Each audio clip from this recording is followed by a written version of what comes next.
Hai, Assalamualaikum dan selamat sejahtera.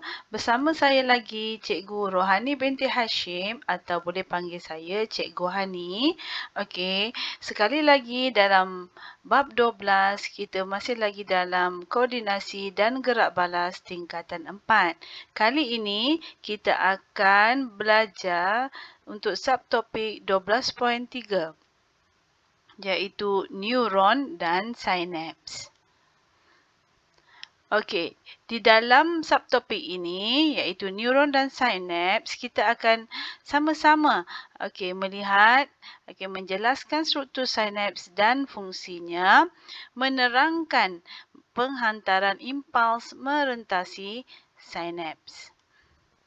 Seterusnya, sebelum kita melihat kepada sinaps dan fungsinya, mari kita sama-sama melihat struktur asas dan fungsi bahagian neuron.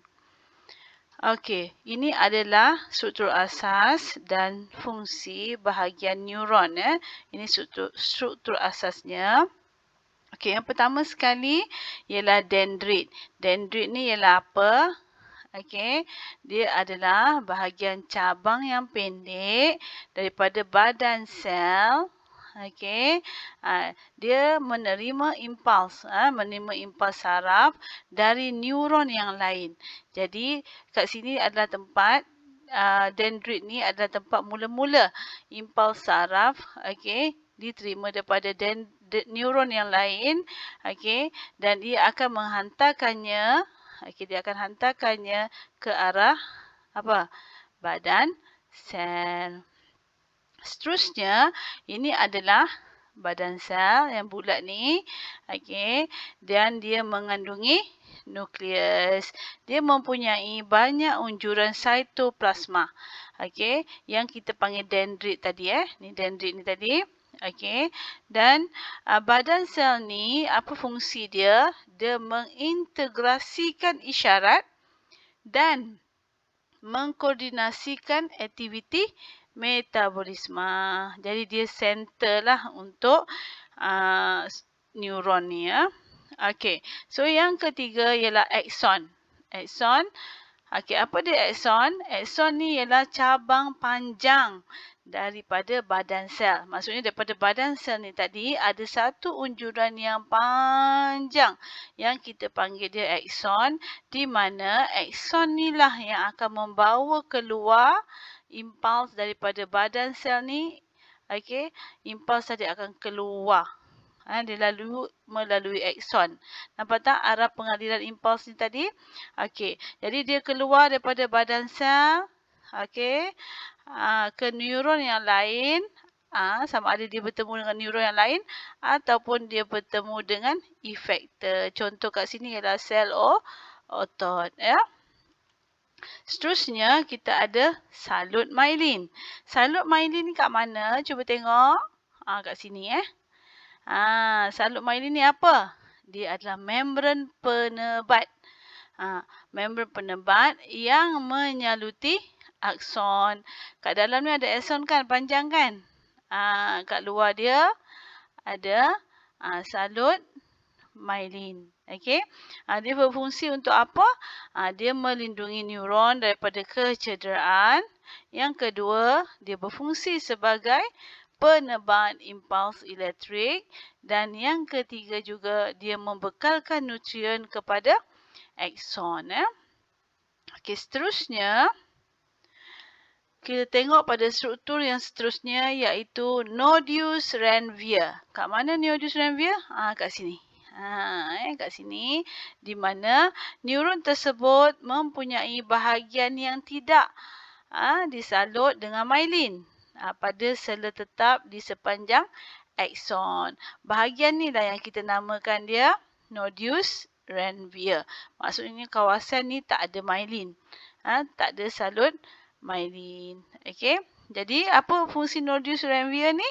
Membantu mempercepatkan pengaliran impuls saraf dengan membolehkan impuls saraf tadi melompat dari satu nodus ke satu nodus yang lain. Okey. Dan yang last sekali ialah bongo synapse. Ni yang kita nak tahu ni, yang kita akan belajar dengan lebih lanjut tentang bongo synapse. Kat mana? Kat sini. Dia di hujung. Okey. Jadi bongo synapse ni merupakan pembengkakan. Dia ada macam bengkak. Okey. Bengkak maksudnya dia apa? Hujung tu nanti kita tengok struktur bongo synapse ni macam mana. Okey, pada cabang akson. Akson tadi hujung dia hujung sekali kita panggil dia bongo synapse. Okey. So bongo synapse ni buat apa? Dia menghantarkan isyarat ke sel otot, sel kelenjar ataupun dendrit neuron yang lain. Okey. Seterusnya, kita lihat kepada jenis dan fungsi neuron. Kalau tadi kita dah belajar struktur asas untuk neuron, sekarang kita belajar tentang jenis neuron. Ada berapa jenis neuron? Ada 3 dan fungsi dia. Okey. Yang pertama sekali kita tengok ialah apa ni? Neuron motor. Neuron motor. Okey. Yang mana kamu tengok struktur dia dulu. Sama macam tadi juga kan? Okey, sama macam yang kita lihat struktur asas neuron tadi. Ujung dia ada badan sel. Okey, ada unjuran daripada badan sel yang kita kenali sebagai dendrit. Ada nukleus dan juga hujung akson ni ada kita panggil bongo synapse. Okey. Kamu tengok arah pengaliran impuls. Ingat Okey, dendrit adalah tempat yang mula-mula sekali menerima impuls daripada neuron yang lain dan dia akan mengalirkan impuls tersebut akan mengalir hingga yang paling hujung adalah bongo synapse. Okey, kita tengok neuromotor ni. Okey, dia terdapat dalam akar ventral saraf spina. Kita dah tengok keratan rentas kan, struktur saraf. Okey, yang memperlihatkan jiring kelabu dan jiring putih. Selepas ini saya tunjukkan semula. Okey, ini kedudukan dia. Okey, apa fungsi neuromotor? Dia menerima impuls saraf daripada neuron geganti sistem saraf pusat. Neuron geganti nanti selepas ini kita tengok. Okey, dan dia juga menghantar impuls saraf ke efektor seperti otot atau kelenjar. Okey. Untuk menghasilkan gerak balas yang sewajarnya. Dan juga badan sel terdapat di dalam jirim kelabu saraf tunjang. Ini kalau kita tengok pada saraf tunjang, kamu boleh apa? Kamu boleh tengoklah. Nanti saya tunjukkan. Okay, seterusnya, jenis neuron yang kedua ialah neuron deria. Okay. Sama juga, cuma bentuknya ialah apa? Kat mana badan sel dia? Di tengah nampak? Di tengah-tengah badan sel dia. Okey, lepas tu dendrit dia di hujung yang satu lagi. Dan bonggol dia pun sama juga kedudukan dia di hujung yang satu lagi. Ingat, bila diberi soalan arah pengaliran impuls, ingat impuls mesti menuju ke bonggol synapse. Bongo synapse ni adalah tempat terakhir impuls sampai. Seterusnya, neuron deria ni terdapat dalam akar dorsal spinal. Okey, saraf spinal. Okey, dia juga tugas dia membawa impuls saraf dari reseptor organ deria ke sistem saraf pusat. Bermaksud okey, dia membawa apa? Impuls saraf yang mula-mula dari reseptor.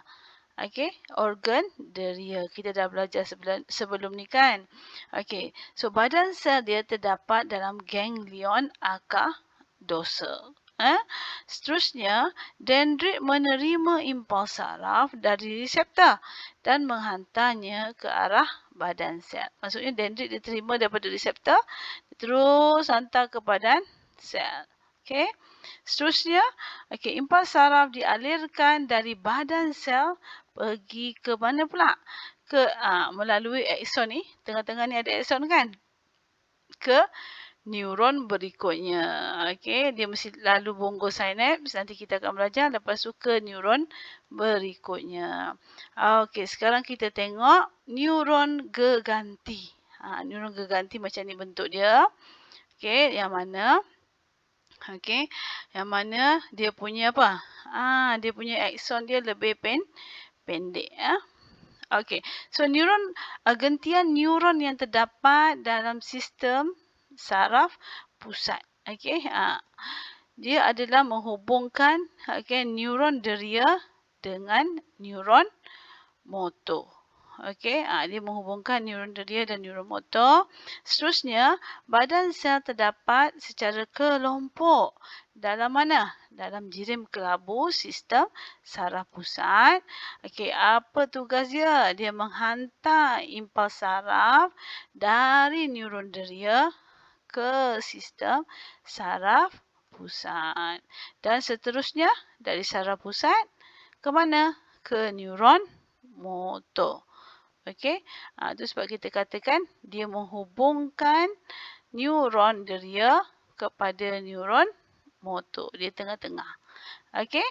Okey, seterusnya, ni dia yang saya beritahu tadi berkenaan dengan kedudukan jirim kelabu dan juga jirim putih dan juga kedudukan neuron deria, okey, neuron geganti dan juga neuron motor seperti yang kita telah belajar sebelum ni ya. Okey, sekarang kita pergi kepada struktur sinaps dan fungsinya. Okey. Kamu dah belajar struktur neuron dan juga fungsi dia. Sekarang kita tengok pada struktur sinaps dan fungsinya. So secara pengenalannya, maklumat yang dihantar di sepanjang neuron tu adalah melalui isyarat elektrik. Kita panggil dia apa? Kita panggil dia impuls. Okey. Lepas tu, impuls ni ialah apa? Impuls ni sebenarnya adalah gelombang cas positif yang dialirkan di sepanjang akson ke bongo sinaps. Kan akson tu tadi dia panjang kan? Okey, dan hujungnya bongo sinaps. Jadi impuls ni tadi adalah sebenarnya gelombang cas positif yang mengalir di sepanjang akson. Okey, seterusnya dia terdapat satu celah sempit yang dikenali sebagai sinaps. Yang memisahkan bongo sinaps daripada dendrit neuron yang menerima impuls. Okey. Celah sempit tu yang kita panggil dia sinaps. Hujung akson yang bengkak tadi kita panggil dia bongo sinaps. Bongo ni macam bengkak lah. Okey. Benjolan macam tu. Okey. Okey, seterusnya kita tengok. Okey, isyarat elektrik tadi, yang membawa maklumat mesti dipindahkan merentasi sinaps supaya pemancaran impuls dapat diteruskan ke neuron berikutnya. Maksudnya, sinaps tadi kan ada ruang sempit kan? Jadi mesti isyarat elektrik tu mesti berjaya melaluinya supaya dia boleh pas kepada neuron seterusnya. Jadi sinaps memainkan peranan penting untuk membenarkan impuls saraf dipindahkan secara satu arah. Jadi sebenarnya sinaps ni peranan dia adalah untuk apa? Untuk memastikan saraf tu tadi impuls tu tadi dia hanya satu arah saja dia bergerak. Jadi apa dia? Dengan itu sinaps boleh mengawal jenis impuls yang merentasinya. Ini yang saya terangkan tadi tu. Ni struktur sinaps. Sebelah kiri ni kita tengok dia ada struktur sinaps. Yang bulat ni, ni adalah bonggol sinaps. Yang bawah ni ialah apa? Neuron. Neuron apa? Dendrit. Dendrit neuron penerima. Dendrit neuron penerima. Jadi, struktur sinaps ni animasi penghantaran impuls merentasi sinaps. Ni kamu tengok dulu animasi. Selepas ini saya terangkan apa yang dimaksudkan dengan macam tu ada. Yang hijau-hijau tu apa dia, nama dia dan sebagainya. Kita tengok dengan lebih detail. Kita tengok pada penghantaran impuls merentasi sinaps di mana kalau kita tengok pemancaran impuls merentasi sinaps adalah secara kimia. Secara kimia di mana bahan kimia yang terlibat adalah kita panggil dia neurotransmitter. Yang hijau-hijau tadi. Yang hijau-hijau yang keluar tadi daripada bonggol sinaps tu kita panggil dia neurotransmitter dan ia disimpan dalam vesikel sinaps yang terkumpul di hujung bonggol sinaps. Ada vesikel sinaps. Nanti kita tengok seterusnya kita ada dua contoh neurotransmitter iaitu asetilkolina dan juga noradrenalina. Contoh lain seperti serotonin dan juga dopamina. Itu antara nama-nama neurotransmitter. Kita sambung. Seterusnya, kita tengok proses pemancaran impuls melalui sinaps adalah lambat. Sebab dia dilakukan secara kimia. Jadi, pemancaran impuls tu di kawasan sempit sinaps tu tadi sangat adalah lambat. Jadi, pada mulanya isyarat elektrik ditukarkan kepada isyarat kimia dalam bentuk neurotransmitter. So, bila sampai kat bonggol sinaps tu, isyarat yang dalam bentuk elektrik tadi, impuls tadi, dia akan ditukarkan kepada bentuk kimia atau isyarat kimia dalam bentuk neurotransmitter. Kemudian, bila dia dah berjaya melepasi neuron penerima, dia akan bertukar semula daripada bahan kimia neurotransmitter tadi kepada isyarat elektrik impuls semula di mana? Di membran neuron penerima. Seterusnya ini kita pergi satu-satu seperti dalam buku teks kamu. Buku teks setiap tempat. Ini adalah bonggol sinaps. Ini adalah bonggol sinaps. Kemudian kita tengok apa ni? Macam ada lingkaran kan? Ini adalah mitokondria. Kenapa kita perlukan mitokondria yang banyak? Kerana proses ini memerlukan tenaga. Penghantaran impuls ini memerlukan tenaga. Jadi ni dia vesikel. Ni vesikel sinaps. Dalam vesikel sinaps ni yang akan ada neurotransmitter. Rongga yang kecil, yang sempit ni antara bonggol sinaps dengan juga dendrit neuron penerima ni tadi kita panggil dia sinaps. Yang hijau-hijau ni dia adalah protein reseptor. Jadi kita tengok satu-satu. Nombor 1, nombor 2, nombor 3 proses dia. Nombor 1, kalau kita tengok apabila impuls elektrik dia sampai dekat bonggol sinaps ni, apa yang berlaku? Vesikel sinaps tadi akan dirangsang. Jadi bila impuls sampai, apa jadi? Vesikel sinaps akan dirangsang. Rangsang untuk apa? Ni. Nampak tak? Ni vesikel sinaps dah dirangsang untuk apa? Bebaskan neurotransmitter. Okey, bebaskan neurotransmitter. Jadi yang kedua, apa yang berlaku? Neurotransmitter tadi meresap melalui sinaps. Neurotransmitter tadi dia dah dikeluarkan kan ke dalam sinaps. Jadi lepas tu apa dia buat? Dia akan meresap. Dan dia akan meresap dan juga bergabung dengan apa? Ni nampak ni. Ini adalah protein reseptor yang spesifik, yang khas, yang merupakan reseptor pada dendrit neuron penerima. Okey? Jadi, kalau kamu tengok yang kedua ni, neurotransmitter tadi, bila dah ada di sinaps, dia akan bergabung dengan apa ni? Saya dah cakap tadi, protein reseptor. Okey, yang spesifik pada neuron penerima. Okey. Yang last sekali apa berlaku?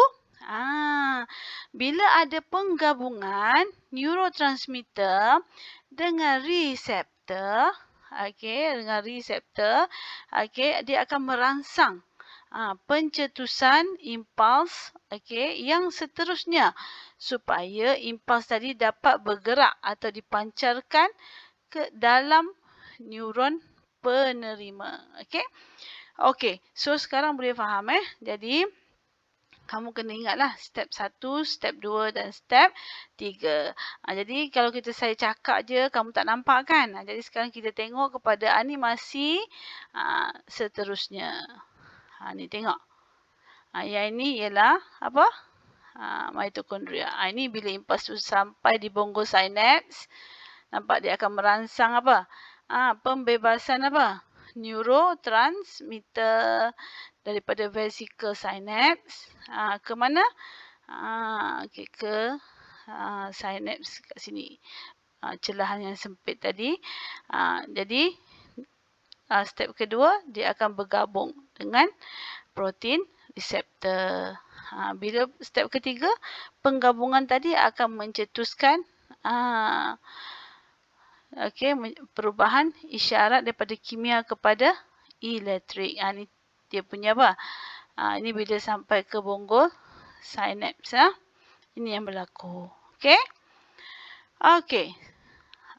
Tanpa meninggalkan masa lagi, jom kita sama-sama melakukan eksplorasi VR VND bersama saya, Cikgu Hani. Jom! Okey, jom kita explore. Wah, ni apa yang kamu tengok ni? Oh, ini adalah otak manusia Okey, sebelum kita klik pada bahagian otak manusia, jom kita explore. Kat mana sebenarnya kita ni? Okey, kita ni dalam lebih kurang macam satu dewan kaca lah kan? Okey, yang ada pintu. Okey. Macam bilik gym pun ada juga kan? Okey. So, jom kita explore. Okey, kita nak tengok struktur sinaps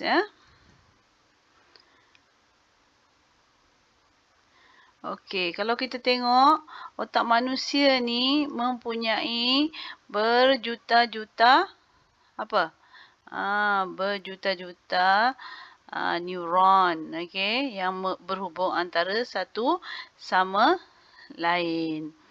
Okey, dan di setiap hujung, di setiap hujung neuron terdapat apa yang kita panggil bonggol sinaps. Ni bonggol sinaps, dan ruang antara bonggol sinaps dengan neuron yang satu lagi ataupun dendrit neuron yang satu lagi, ada ruang antaranya, kita panggil dia sebagai apa? Sinaps.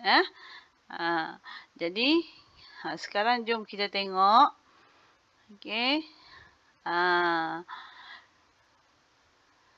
Jom kita tengok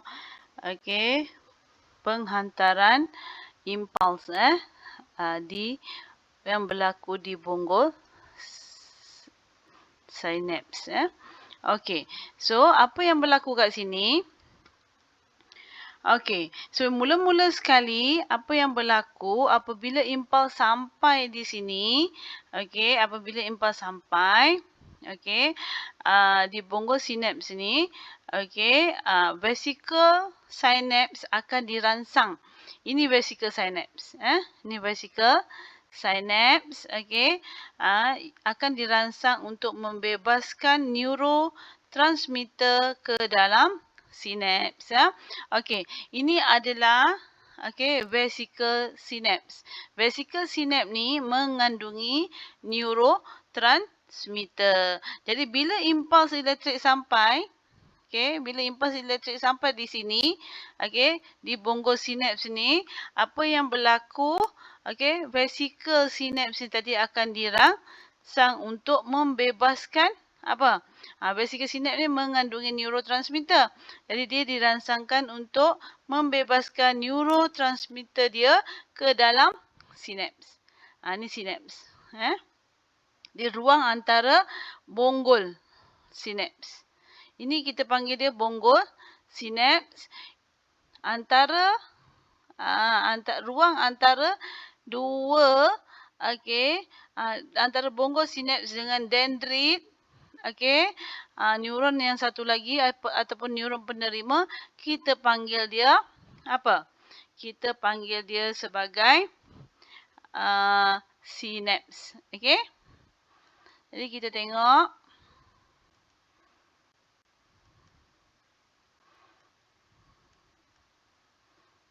Apa yang berlaku? Tengok. Okey. Apa yang berlaku pada vesicle ni? Okey. Vesicle yang mengandungi vesicle sinaps yang mengandungi neurotransmitter akan dirangsang untuk melepaskan neurotransmitter tadi. Nampak? Neurotransmitter tadi ke bahagian sinaps. Okey. Jadi neurotransmitter ni tadi akan meresap melalui sinaps, dan bergabung dengan protein reseptor. Nampak dia bergabung dengan protein reseptor. Yang spesifik, yang merupakan reseptor pada dendrit penerima. Okey. Jadi penggabungan ni tadi, penggabungan neurotransmitter dengan reseptor, dia akan merangsang cetusan impuls. Cetusan impuls yang seterusnya menjadikan impuls dapat dipancar terus melalui neuron yang seterusnya. Kamu boleh faham kan? Okey, tibalah masa kita bersama-sama dalam bahagian pentaksiran. Okey, jom jawab soalan ini dan kita bincangkan bersama-sama ya. Okey, soalan yang pertama. Okey, raja di bawah menunjukkan hujung dua neuron. Okey. A. Terangkan fungsi struktur L dalam pemindahan maklumat dari neuron ke neuron yang lain. Okey, soalan ni adalah 2 markah. Okey, cuba kamu tengok kat mana L? L kat sini kan? Mula-mula kamu kena pasti dulu apa dia L. Okey, apa dia L? Bagus. Okey, L ialah apa dia? Neurotransmitter. Okey. Jadi neurotransmitter ni dia terlibat apa? L ni dia terlibat, dia sangat penting. Kenapa? Dia terlibat dalam penghantaran impuls saraf merentasi sinaps, di mana dia memerlukan bahan kimia iaitu L, So L ni tadi atau neurotransmitter dia disimpan dalam vesicle yang terdapat di apa? Bonggol sinaps di hujung akson. Okey, jom kita pergi kepada soalan yang kedua. B. Terangkan fungsi struktur K dalam pemindahan maklumat dari satu neuron ke neuron yang lain. K ni apa tadi? Cuba tengok. K ni apa? Dia lebih besar daripada vesikel kan? Apa dia? Selain daripada vesikel. Kamu ingatkan balik? Betul. K ni ialah apa? Mitokondria. Okey, jadi mitokondria buat apa? Okey, jadi sebenarnya penghantaran impuls saraf memerlukan tenaga.